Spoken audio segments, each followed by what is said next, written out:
Good morning, everybody. My little screen says you are live, so I'm going to guess that I'm live. And quick review of yesterday, but before that, TTT Trump tariff tweet. We haven't had one that did that in a while. And quick, down goes Fraser Bar. The algos took control. And we kind of stalled out here near the equivalent of 40.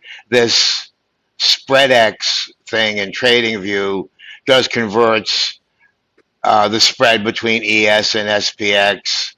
So you can look at SPX in the overnight session. So it comes in handy because my brain is dialed into SPX. And we'll look at this more granularly in a minute. And so if under this 6250 round number, that 6240, which was sort of the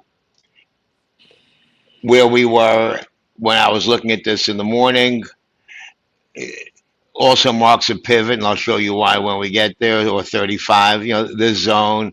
If we break below here, below 62, whatever it is, 20, 40, government work, I draw my lines, should be with a magic marker, not with a fine tooth pen. There's really nothing structurally to support us until we get down into this 20 area, the bottom of what I call the chop zone. And if we play price action TA, look left, here's the 40. So we've got some stuff over here. And I'll talk about the VIX one day and all the other stuff. I'm just kind of looking at my note.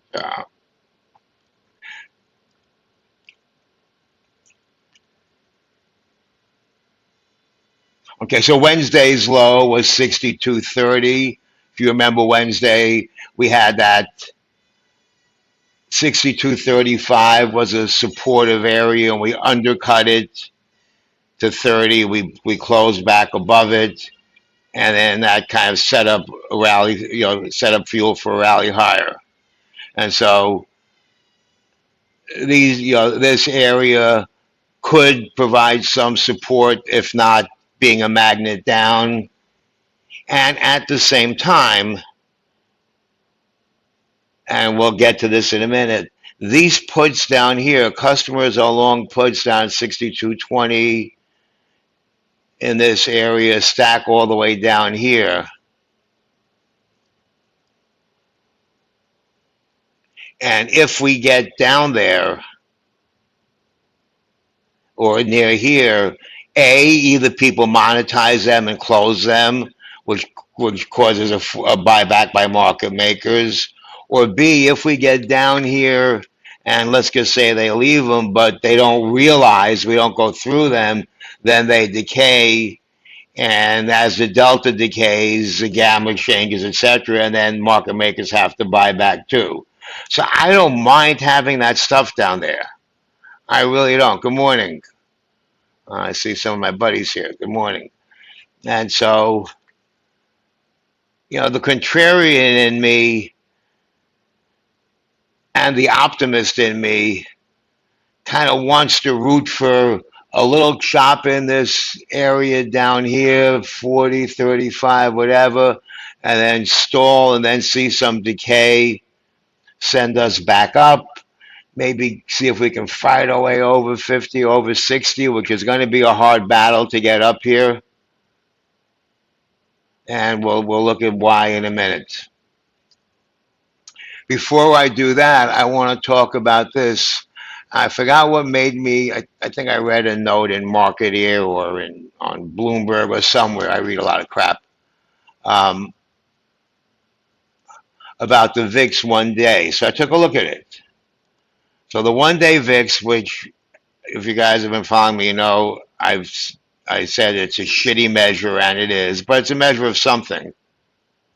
And if we look, we got to go all the way back to who knows when to have the 1-day VIX be this low? Well, it's the low of the year into December. Okay, so it was like during the Santa Claus rally that the VIX 1-day was this low, and so that was signaling you that the VIX, the expected move, which was baked in, which was like 22 yesterday for the day yesterday, and was like 25 today at the close, was kind of muted. Was just kind of muted. Let's take a quick look at VIX. Now we're back under 17. 17 is an important level, and I've been showing that every day using the Gamma Egg stuff, and I'll show it again. We have VIX expiration coming next week, which is a potential inflection point, unclench. We tend to, historically, when the VIX is buried under puts, I guess overstate that, when customers are long a lot of VIX puts or market makers are short VX futures, oversimplified, and that unclenches, that frees VIX to go up, that frees market makers to buy back their shorts, whatever it does. And we tend to get in a different regime. The regime tends to shift up. Throw in options expiration next week, QYLD roll on Thursday and Friday, AM expiration Friday morning, PM expiration, and we have some, I forget which one we have next week, GDP or LMNOP. We have one of those next week, PPI. We have a few of those macro bro numbers next week. And with all that, Vol for next week still, okay, I have my little schedule here. We have CPI. We have FedWire, a closed door Fed meeting on Monday. We have CPI on Tuesday. Manufacturing index, PPI, beige book, retail sales. We have a bunch of Fed governors yapping. We have bank earnings next week. And so considering what's going on for next week, and then of course the following week we have FOMC coming at the end of the month. We have August 1st, Liberation Day 3.0, Taco Day. And so there's a lot of stuff going on, and Vol seems a little muted. That's all I'm going to say about that. And so I mentioned in my notes something about VIX call ratios or butterflies. Depends how you like to trade them. I don't mind buying one VIX call and selling two or three out of the money.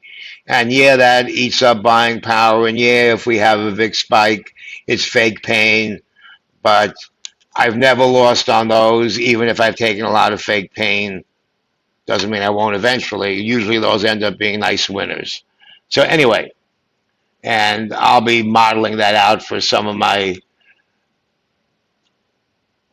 for some of my subscribers. Of course, not investment advice, for teaching purposes, educational purposes only. Okay, so that said, let's go a little more granular.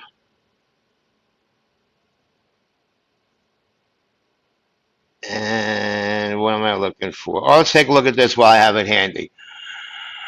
So as you know, I show you this pretty much every day. Here's an auto whatever script of the expected move for each week. And this will print later today. It's going to show me what the expected move for next week is going to be. So as of last Friday, here was the expected move, 61.85 at the bottom and 63.75 at the top. So,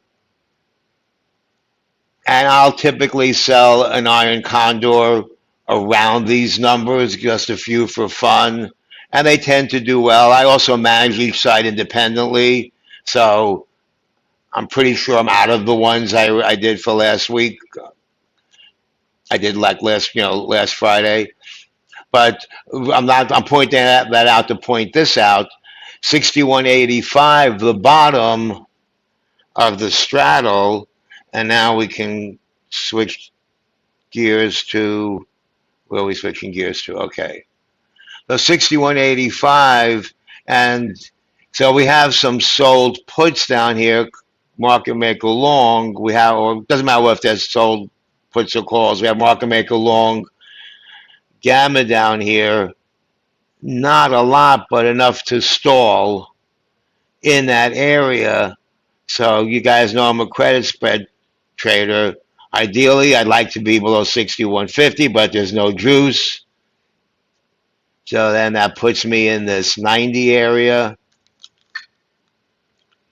And now here's what I was talking about with that 61, 50, 40 area where things could get dicey.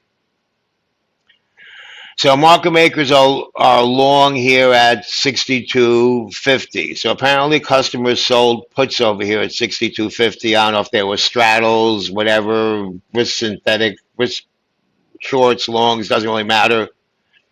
What matters right now is these are the net deltas that have to be hedged out. And so this is stally. 62.50, 55.60. Going to be hard to fight our way through that. Doesn't mean we can't. It's just going to be hard. And so base case is we stay within this job zone. But if we can get over that, then we have some potential magnet draw up towards 70. Then we got stalling up here. So maybe a lotto fly down here or in here might be something that I might look at, and I'll play with it later. But let's get to the red elephant in the room. So if we stay below 50, 45, 40, here's where I've marked that little pivot. Now, 400, net 499 is not a lot. There's not a lot of support there, but there's something. If we go below here, when I see these stacked market maker shorts, we tend to kind of travel along that path. Now, I don't know if we get to 20 or not. It certainly wouldn't surprise me if we did. It wouldn't surprise me if we didn't. Do people monetize these, sell them, and that sends us up? Do we kind of stall? Does VIX kind of pop? The deltas of these expand, so they have to hedge, and then they kind of contract a little bit as people sell them. The vol surface shifts as people sell them to close. So wouldn't surprise me if we saw kind of a little ugliness in the morning, and then this loses delta, loses its negative delta, and then we kind of go up and we play around the 40 to 50, we play around this zone. I know my boy Bad Hombre likes movement. You might get some today. I'm not sure how much. You might get a little movement today. You might get a little movement to the downside, and then kind of this mean reverse pulls us back up. So there might be a little action in this zone, and then if somehow we get below 62.20, which is certainly possible, then we have this whole mess over here. Okay, so that's that. Let's see what else we want to talk about. Let me look at my notes. Okay, we have bank earnings coming up next week, whatever. So let me go back to a chart for a minute. Yeah, so somebody mentioned that I mentioned, I'm going to look at that note. Somebody mentioned on my chat that I mentioned the VIX flies. Let me see what he says. So subscriber is saying, what is he saying? Doc, in your AM game plan, you mentioned VIX ratios, BWD. I started adding some September call. Could you spend a little time on that this morning? Sure, I can. And, okay. So, for that, we're going to go to my Frankenstein. And I'm going to show you what I have, but so here's what I have right now, but you don't want to see this because you're not going to be able to build this, and I sold this stuff beforehand. So I'm just going to show you if we were to build it out now. And actually, here's what I was looking at yesterday. Let's see what that price is out at. See, I'd like to get this for free or for a low debit. But so here's an example of a ratio. Buy one, sell two. But that could be a margin hog. So let me go to Tasty, where I don't have all this stuff built out. So you see I got this QQQ stuff. I got this SPX put spread here, which is actually a piece of another trade that I added on. And I got this. This is what I got going on into September. Small stuff, not large size. But let's go into here and let's look at VIX.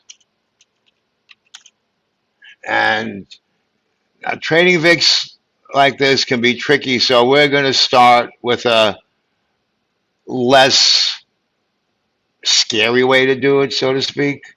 Okay, so let's just say we think that VIX 20-ish or 22-ish.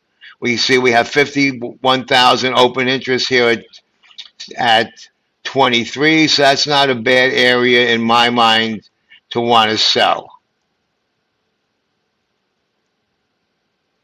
Okay. At the same time, so what's my debit? 182. So that tells me that I need a VIX of 18-ish for this to kind of make money, if I just kind of hold it and leave it. And it's assuming like, a VIX 16 normal VIX. So let's just start with this. So I would add one more here. So hold on, I got the right numbers. No.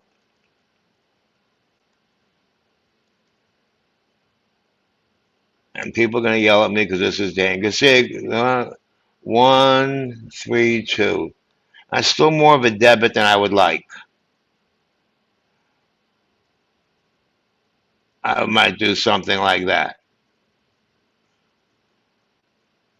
So some kind of ratio fly like this might give it a little more room on top. There'll be some kind of broken wing fly like that. Now, me personally, I don't mind throwing in something like this over here and giving myself a credit. These things decay beautifully. But they're not even going to let me sell it. I guess that's because it's an IRA. So I'd have to like buy some crap up here. And they only let me build 4 legs. So I would have to do something on top. So, but that's what I would do if that answers your question. There is not that I know of, although there might be. If anybody knows, let me know. Answer us on Twitter or wherever you can find me all over the place. Twitter, Discord, Substack, YouTube. So let me know if anybody knows. Let everyone else know, because that would actually be a nice thing to have. I would think somebody in the history of mankind wrote a script. And, if the market decides that this is a Trump taco and we can fight our way through this stuff, I wouldn't be surprised if, where did we close? At 80? I don't know if we close at 80 again, but, it's interesting. It's just an interesting setup.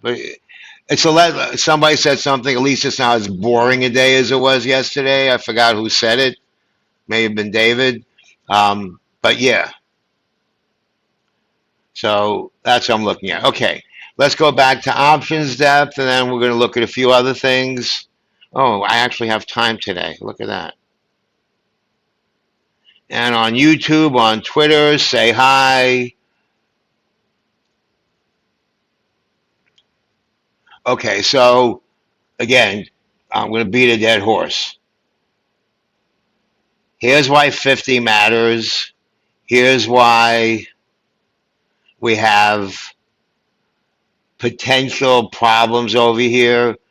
And it depends, a lot of it just depends on what happens to VIX. Oh yeah, another point that is important to keep in the back of your quant tuition mind. In the overnight session, let's go back to here. In the overnight session, when we pulled back, first we had this initial pullback, and then we had another thing, probably some tariffy news or somebody responding in a bellicose manner to Trump or vice versa, whatever. And we came down to here. It doesn't really matter what it was. It matters where it was. Well, let's take a look at what VIX did. Hold on. I think I might have no, well, here we go.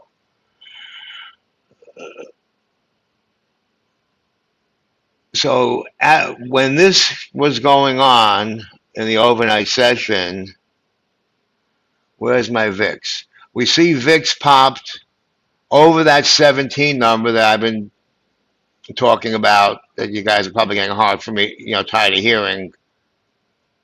And so what happens? There's going to be some hedging by some market makers and then there's stuff with this spike as this is starting to happen. Liquidity in the overnight session, in the VX futures or whatever, is thin. So we tend to get this overshoot, over adjustment that then may play out in a constructive way if you're a bull, or at least not be as ugly as we expect it to be when we looked at that once the cash session starts, once the real market starts. And if you remember, whoops, I don't know which one. Okay, let's switch gears again. Quick history lesson.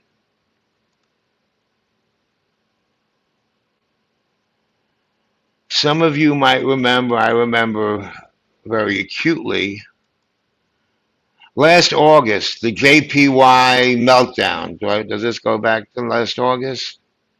No, I gotta do it daily. Fine, we'll do it daily. Can't see it as granular. Let's do a 2-hour one, then maybe it can get a little more granular. Okay. Remember last August with the JPY carry trade nonsense? In the overnight session, VIX spiked to almost 60 because of that liquidity thing.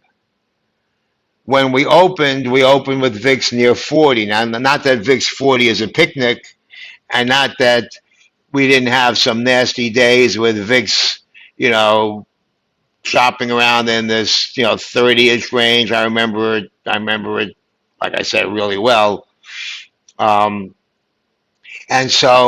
And not that this is anywhere near as dramatic, but this tends to happen when we have that overnight session VIX poppy thing, and then we don't see that kind of follow through into the day. Just a little thing to put in the back of your mind, like, is that happening today or not? And maybe it is, maybe it isn't. But let's get something to kind of factor into the back of your brain. Remember this? That was Trump, that was bombing Iran on Saturday, the overnight session. And here was the truce. So they taught me how, I figured out how to do this, so you guys are in trouble next time something happens.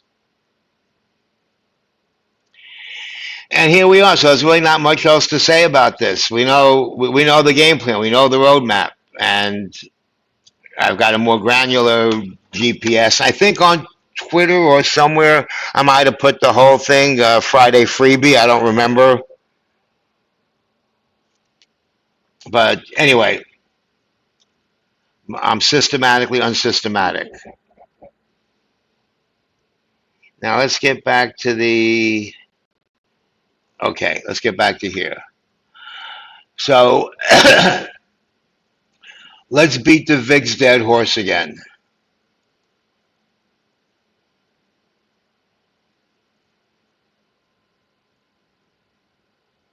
Come on, you can do it. Okay, let's go dashboard. So this is Gamma Edge and Paul Duncan, the founder and a kind of mentor, even though he might not, he's modest, so he might say, no, he's not a mentor, but he is. Um, so here's what we have coming up on Tuesday. Here's why I keep harping on the 17. I don't know if you guys can see that, but look in your chain and you'll see 291 open interest ish, 291,000 at 17. Now let's do it. Let's do it this way. Well, that was the October. I wanted to look at the September. I picked the wrong one. And we'll talk about building it out, maybe on a screen share, whatever, for my subscribers. And these are risky. Gotta know what you're doing with these VIX things, or be willing to sit through fake pain. If not, there's other ways to do it with just a plain call vertical, which is also fine. And let me just throw this in before I start, before I move on to the next thing. And that is, I forgot what I was going to say. Oh, yes, I do remember. In terms of hedging, I sometimes will hedge with SPY or SPX, put flies or whatever. It's really hard to get those to work out unless you get a relatively sharp move or days of sustained selling. If you get that slow grind down, you could be right on direction. It could even go through your long strike and you can manage to still lose money or barely make money. Not always, but I find it really hard to thread that needle with the puts, especially if I'm going out in time. However, what I have found is I don't know if, let's just say we think something, we're going to have the August, September sell-off. It's baked in. Let's just pretend that that's my base case. Well, then, whether that happens when we're at 6,400 or 6,000, we know that VIX is going to pop. We know that. That's kind of a safe assumption, I think. And so, if I'm thinking that we have the August, September sell-off, and if I'm thinking that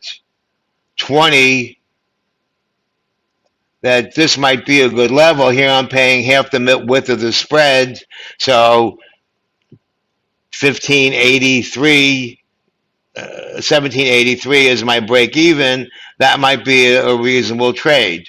Or if I want to get a little convexity, maybe I'll look at 18 to 23 or something like that.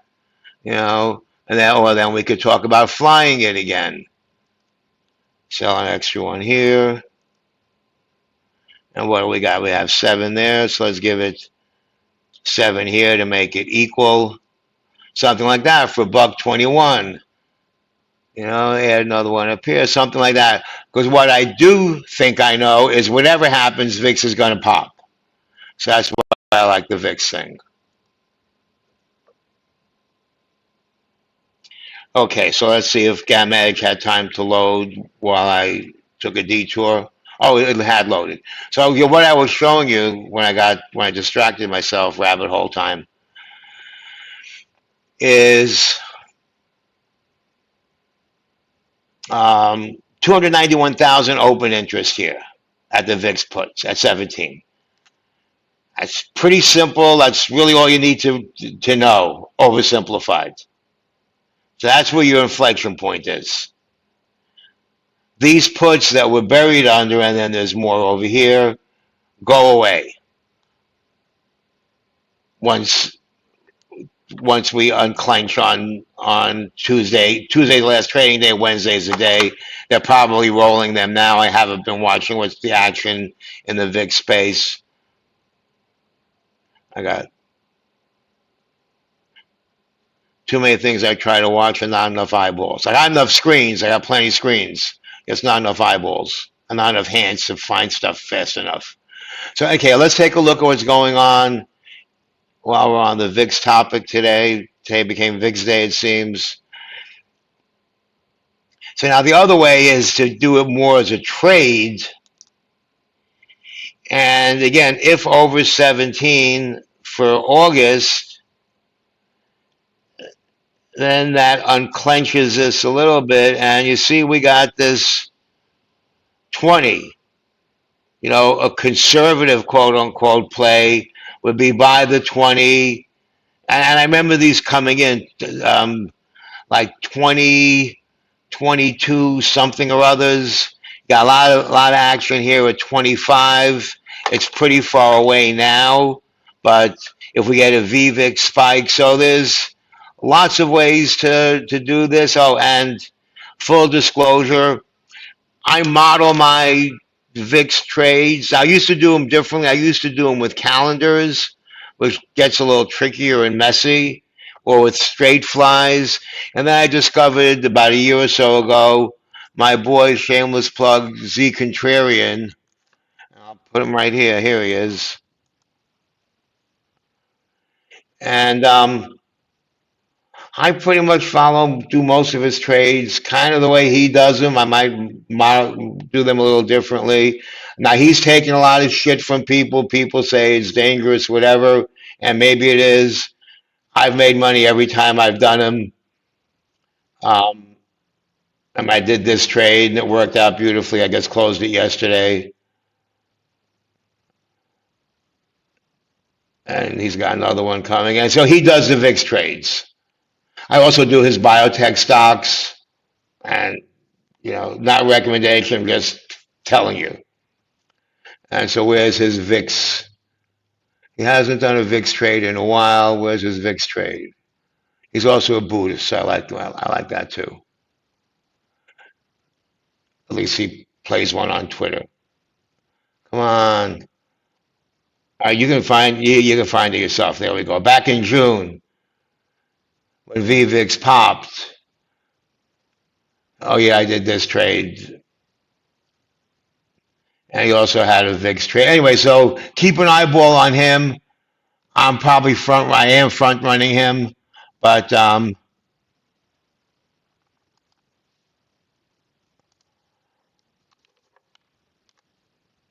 okay. So here's what VIX looks like. So if over here and fights through here, you got this magnet here. You got we're probably not getting to 25 unless something nasty happens, and then just for a minute. And that's that. Let's quickly look at. I went off the reservation a little bit, which shouldn't surprise anybody. So let's quickly go back to options depth. Let's go back to the one that's loaded. Do I have Charm over here? Yeah, here we go. Let's look at Charm for today. Is this today? Yeah. So let's do a quick preliminary round of pinball, and then at 3:30, I'll come on Twitter and YouTube, whatever, and we'll play pinball. And my premium subscribers get like a pretty granular GPS update a couple times a day, and one around 2 o'clock or so when we look to play pinball. And I think they've been pretty good. I don't know if you guys want to chime in and say how great they were, so I can show it on the screen, so everybody can be impressed. So here's pinball. So we know suppressive, supportive. We tend to close below the yellow, whatever color you want to call it, at one of these borders. And so pins, likely pins. Below 50, we have one pin zone right in here, kind of making it would have made it a flattish day. If we get trapped below, you know, that that 40 thing, you got something at 37 and a half. If that if that 20 ends up decaying up, those short deltas end up being a zero delta. Toward the end of the day, you get this whoosh up here, and if we get trapped below here, etc., etc. So they are right. I'm impressed with myself, I have to say. I spend a lot of time on them, but it's really working out. It's really working out. Really working out good. I use this stuff, and I'm, options depth has these charm values telling us what the market maker is going to have to buy and sell, whatever. And with a little number crunching and a little AI helping me do some of the quantity numbery stuff, it kind of comes out pretty good, I have to say. So anyway, comes out pretty good, I have to say. So that's what we see now. Let's take a last look at gamma. And so this is the whole complex, so it's going to look different than what we looked at, which is just a 0 DTE. And we could see that 6220 zone that we flagged, that can be dicey. That can be dicey, especially later in the day. Now, this is time weighted. So at the open, that's not going to have a lot of pull. But if we hear as the day progresses, those deltas will the gamma will kick in because it's closer to expiration. And suddenly this becomes a magnet down. And what tends to happen when we get in the zone of this kind of market maker short gamma is it's not uncommon for us to hit it, maybe overshoot it, and then get sucked right back to it. So just kind of factor that in. And here you've got sort of like the inflection points. So here's that 40-ish inflection point that I've been talking about. It starts off with 30 and it kind of comes over here. Here's kind of the bottom of my chop zone in here. And top of my chop zone is basically right where those short, market maker longs were, customer shorts. And that's it. Might be some movement and some action today within what I consider to be some pretty well-defined zones. So there's some good long scalps, there's some good flies, there's some iron condors and spreads, especially if you're legging in opportunistically on each side separately, or if you pick your levels and put them in, wait for them to fill, or put a few in, and then if they move against you, I'll tend to add. Or I'll tend to turn them into a fly, which, some of my subscribers have, gotten used to seeing my Frankenstein fly. Why Frankenstein? If you remember the Frankenstein, how he made the monster, he put together pieces of corpses. Well, I'll put together pieces of corpse trades that look dead, and suddenly they come alive. And they're Frankenstein monsters, and they end up being powerful. And it's just something that I've been doing over the years that has become quasi-intuitive. Of course, I'm looking at where the gamma is and stuff like that. I'm not crazy. So yeah.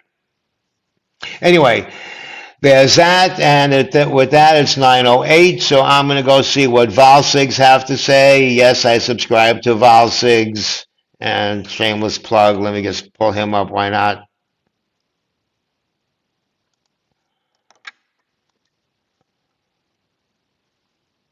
This guy. I subscribe to Valsigs, to his whatever mentorship, VIP, LMNOP, whatever.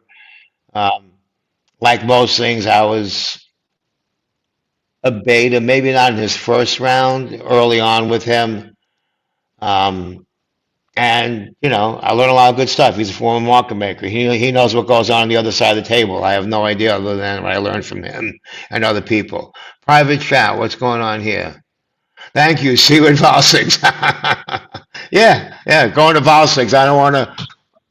Oh, we got. Oh, bad hombre. Damn it. If I saw you there, I would have put you up there to chat. You want to say anything before we go? No, I got nothing. Great stuff this morning, Doc. All right, cool. All right, guys, I'm out of here. I'll see you in various places, whether on Twitter, whether in Discord, whether in Substack, wherever I am, 'cause I'm all over. Bye.